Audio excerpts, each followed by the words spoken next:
Di sebuah desa di daerah Sumatera, banyak ditemukan kehidupan rumah tangga yang tidak sehat karena istri terlalu bergantung pada suami. Sebut saja namanya Nina, perempuan malang yang saat ini hanya bisa bersabar ketika suaminya dengan terang-terangan main api dengan perempuan lain. Tidak mungkin hatinya tidak terluka, tetapi dia tetap bertahan demi anak-anak dan dirinya.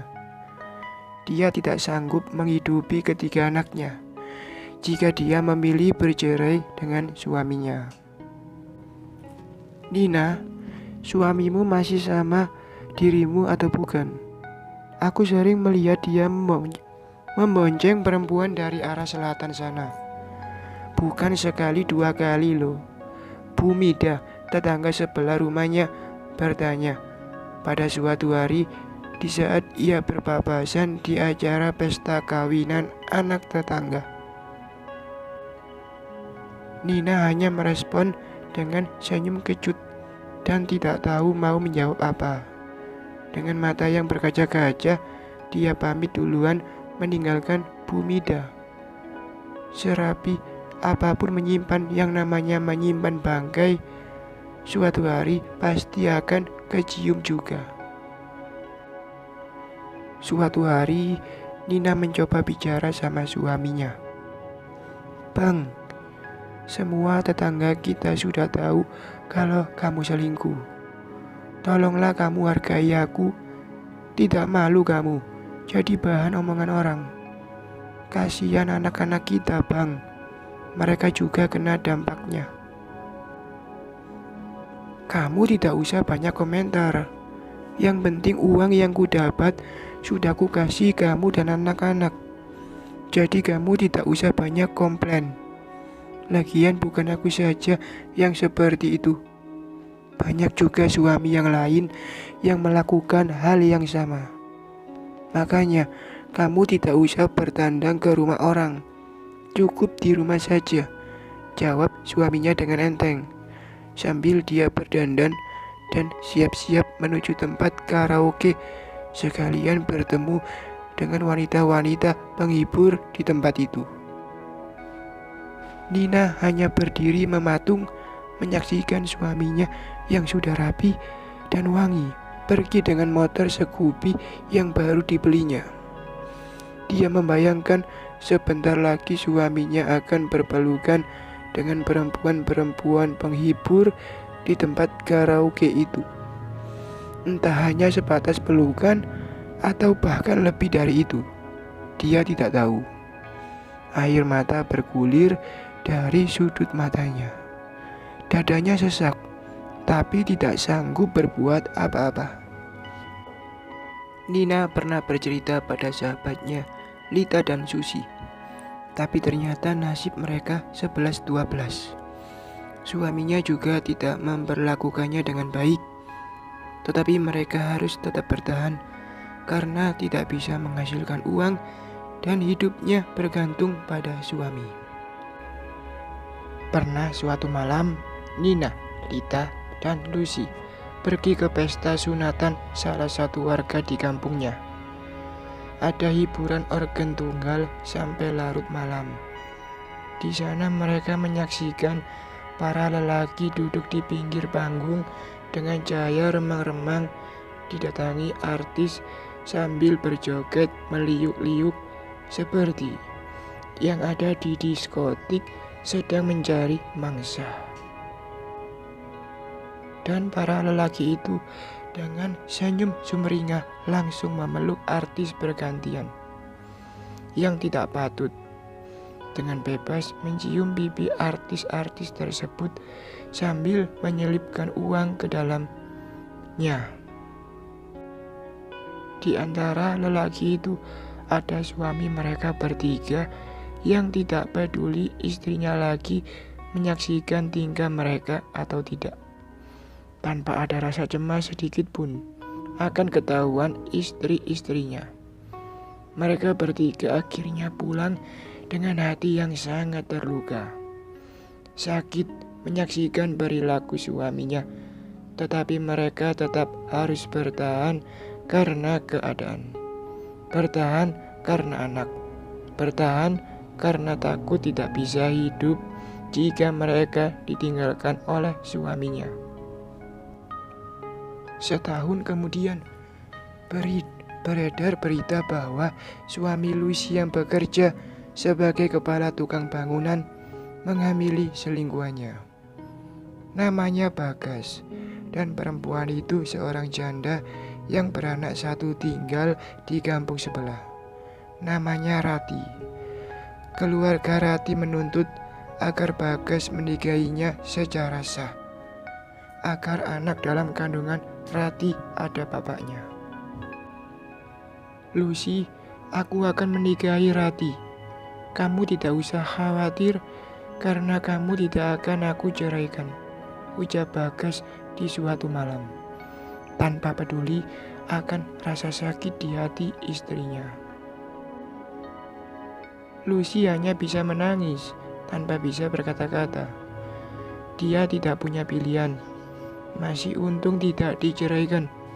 Setidaknya anak-anaknya masih ada yang bertanggung jawab untuk nafkahnya. Lagi-lagi dia harus bertahan dengan pilihan yang sangat tidak berpihak kepadanya. Kedepannya dia harus menjalani kehidupan bermadu. Tentu saja tidak hanya suami yang berbagi, segala penghasilannya pun harus dibagi. Nina dan Lita sebagai sahabat Lucy juga sangat terpukul mendengar kabar tersebut. Mereka ketakutan kalau setelah ini berlaku pula hal yang sama kepada mereka. Suami Lucy masih mending kepala tukang bangunan. Tentu penghasilannya cukup untuk menghidupi dua istri. Sementara suami Nina dan Lita hanya nelayan biasa. Suatu malam, Nina mencoba mengajak suaminya bicara baik-baik agar apa yang terjadi dengan Lucy tidak terjadi pula di rumah tangganya. Bang, sudah saatnya kamu berhenti main perempuan. Tidak usah lagi kamu ke tempat karaoke itu. Hentikanlah semuanya, Bang. Aku takut nanti kamu bernasib sama dengan Bagas, ungkap Nina pada suaminya. Kamu tidak usah samakan semua orang. Aku bukan Bagas. Kamu tidak perlu mengurus urusanku. Tugasmu mengurus anak. Kerjakan saja dengan baik apa yang menjadi tugasmu. Yang penting uang belanjamu tidak aku kurangi. Ridho, suami Nina membalas dengan emosi. Apa kamu tidak takut dosa, Bang?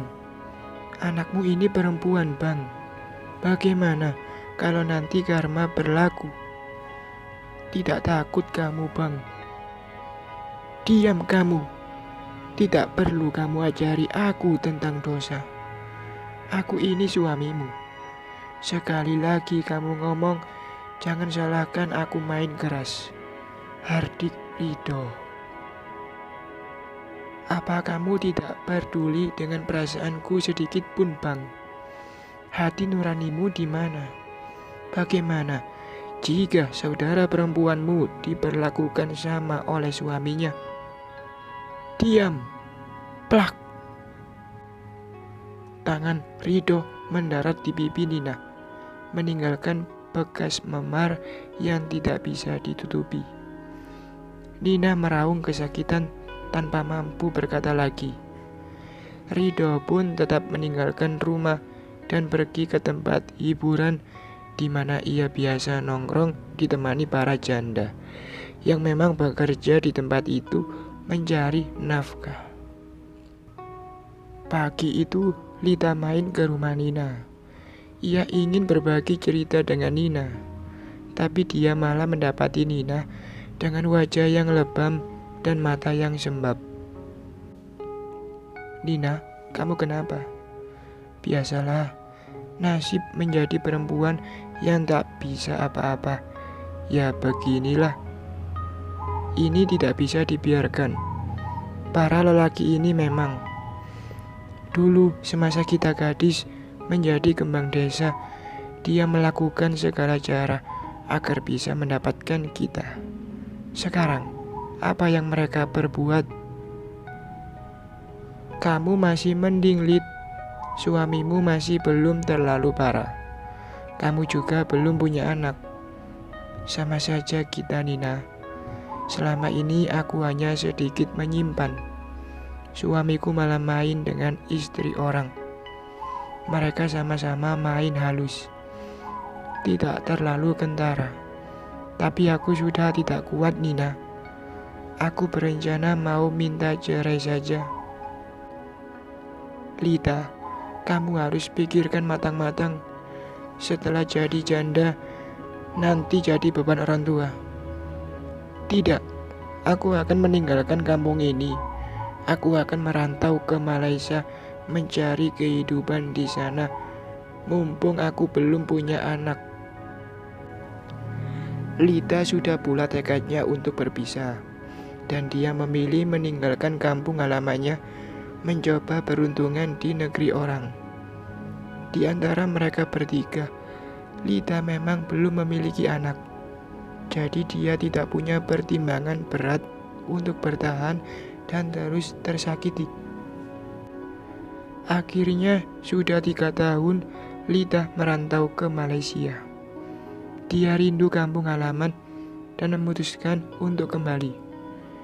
Ia berencana membuka usaha di kampung dengan uang tabungan yang ia kumpulkan selama bekerja di Malaysia.